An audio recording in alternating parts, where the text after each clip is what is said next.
This is Marianne Martindale from the Alliance for a Better Utah, and welcome to the Better Utah Beat. The pressure on Senator Orrin Hatch to agree to debates continues to rise. Typically, a race for U.S. Senator has multiple debates between candidates, both eager to show voters why they are the better choice. But this year, sitting Senator Orrin Hatch has agreed to only one debate, on the radio, mid-morning, and on a weekday. Needless to say, it's not only supporters of Hatch's opponent, Dan Lillenquist, who are up in arms about Senator Hatch's decision. Across Utah, op-eds and letters to the editor are flooding local newspapers, demanding that Senator Hatch stand up and debate, and that the debates be televised during prime time when the majority of Utahns can watch. He hides behind the claim that he is far too busy in the Senate to debate, but there have been several offers to work around schedules, hold the debates in Washington, and other logical solutions to that potential roadblock. His other stated reason is even more suspect, that when he first ran, technology was not the same and that it is no longer necessary for multiple debates. While Hatch may be one of the older members of the Senate, this just in, television was around in the 70s. And the reason for multiple debates is to provide debates with a variety of formats and issue focus, not simply to move about the state. But let's be honest, it's not hard to understand why Senator Hatch is trying to dodge debates. He's been a senator since the 70s.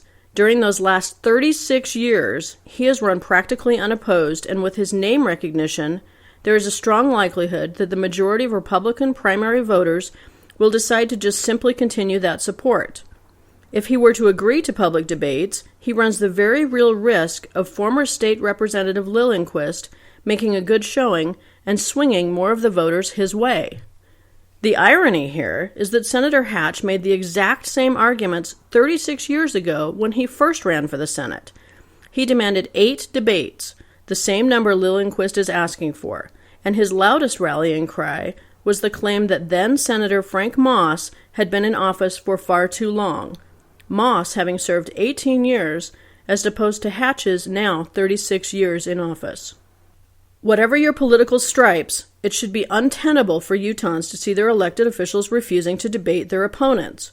This is the very foundation of democracy, seeing both candidates square off in a public setting, providing voters an opportunity to better decide who they believe should represent them in office. This isn't going to be over easily or quickly, despite the fast approaching primary date. It's reaching a fever pitch that even Senator Hatch will not be able to and shouldn't continue to ignore. In other news, Republican West Valley Mayor Mike Winder is once again in some ethical hot water. You may remember Mayor Winder from his now infamous scandal with local newspapers after it was revealed that he had faked his way into a reporting gig at the Deseret News under the false name Richard Burwash. Under this fake identity, Mr. Winder not only wrote positive articles about the job he was doing as mayor, but also wrote negative articles about a former employee. That employee has since filed notice to sue Mr. Winder for defamation. Well, he's back in the news this week, as fellow Republican Curtis Patterson has filed official complaints with the county clerk, bringing to light that Mr. Winder, who is currently running for the larger office of Salt Lake County Mayor, may have violated campaign finance laws when he both raised and spent money on the county mayor's race prior to filing as a candidate. Mr. Winder was expected to sail through the Republican convention easily this year, but after the Richard Burwash scandal, the best he could manage was a primary with former county councilman Mark Crockett. Curiously, we've just learned the Winder camp is filing a similar complaint against Crockett in retribution, their word, not ours, saying, quote, "Fair is fair, Crockett's not completely disclosing everything either." It remains to be seen if or how this new scandal will affect Mr. Winder in the primary, and even if he makes it through, how he'll fare against the popular and scandal-free Senator Ben McAdams in November. And lastly, the legislature's first interim session day was this past week.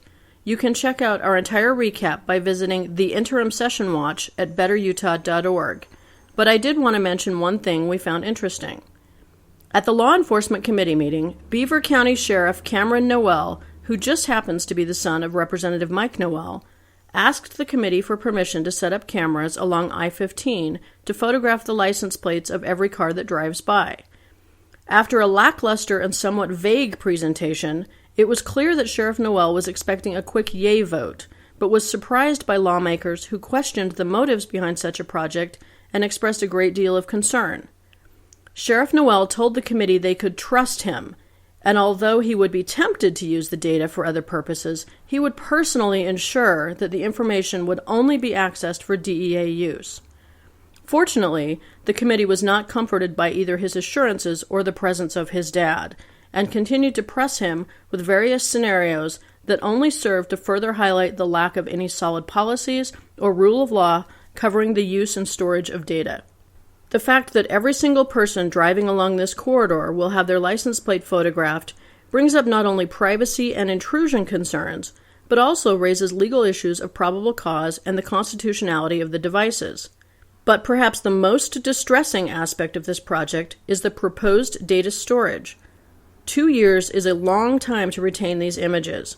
It is a purely arbitrary time frame. Law enforcement agencies around the country who currently use the devices keep the data anywhere from a single month to several years. Timing is also not on the side of this project, coming on the heels of the recent Utah Health Department data breach. The Law Enforcement Committee said they plan to revisit the issue during the June interim session. We'll be watching to ensure the right questions are being asked and answered.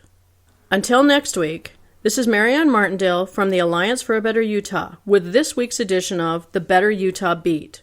Have a great week, and remember that together we can make a better Utah. For more info, please visit betterutah.org.